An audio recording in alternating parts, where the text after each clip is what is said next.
When a political leader is killed, the real question is never who pulled the trigger. It's who benefits from them being gone. That is the hard truth we have to face when we look at the assassination of Charlie Kirk.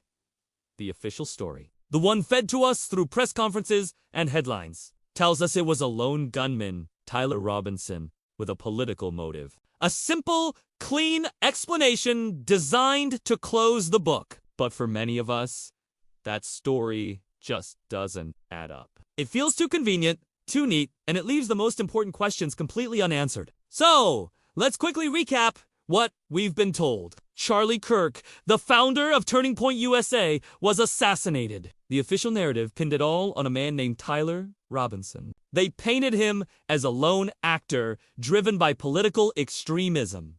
The authorities declared the case closed. End of story. But many of us, looking at the same facts, say, not even close. This isn't just about skepticism for skepticism's sake. It's about recognizing a pattern. It's ironic, because Charlie himself was deeply fascinated by the JFK assassination. He spent a lot of time exploring the inconsistencies, the unanswered questions, and the powerful forces that might have had a hand in it. He understood that when you have a public figure who challenges the status quo, who threatens powerful interests, their death is rarely a simple affair. Now, tragically, those same questions he asked about JFK are the ones we must ask about him. There's a pattern here, a historical blueprint. A charismatic figure is eliminated, a simple story is pushed, evidence gets complicated or goes missing, and the public is told to just accept it and move on. It's a playbook, and we've seen it run before. This isn't just an American phenomenon, either.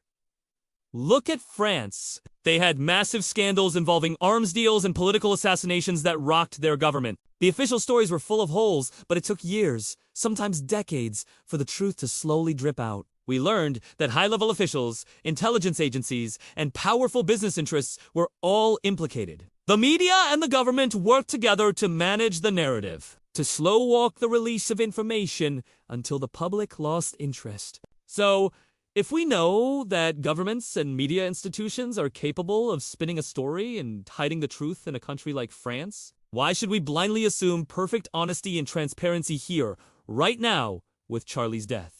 The aftermath has exposed a deep rift within the conservative movement itself. Milo Yiannopoulos recently described the mood in MAGA to Timpool as one of anger and exhaustion. People feel used by career grifters and gatekeepers who profit from the movement, but do UNT actually fight for its principles? This feeling is amplified by the silence surrounding Charlie's death. Candace Owens has pointedly criticized influencers who built their brands on the back of the movement but are now telling everyone to stop asking uncomfortable questions.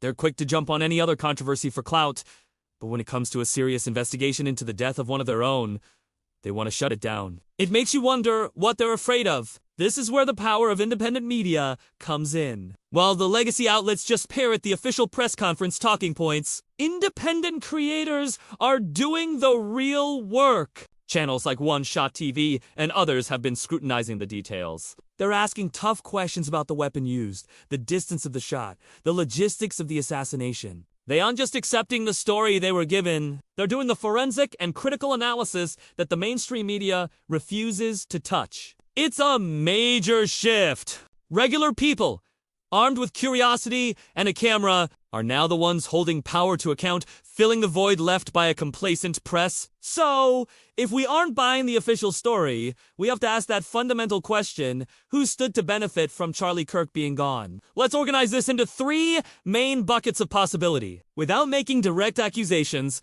just asking logical questions. First, you have the obvious political enemies. These are the groups and individuals who hated Charlie's influence, especially on young people. They saw him as a threat to their agenda and wanted to make an example of him to scare anyone else from organizing so effectively. His death sends a chilling message to anyone trying to build a similar movement. Second, there are the chaos profiteers. These could be domestic or foreign actors who don't necessarily care about Charlie's specific politics, but who gain from instability in the United States. They thrive on polarization, fear, and the erosion of trust in our institutions. An assassination of a major political figure is a powerful catalyst for exactly that kind of chaos. It deepens, divides, and makes reconciliation impossible. And third, and this is the one that's hardest to talk about, you have to look at people close to the action, factions within the broader conservative ecosystem, whether groups or individuals who felt threatened by Turning Point's money, its massive reach, or perhaps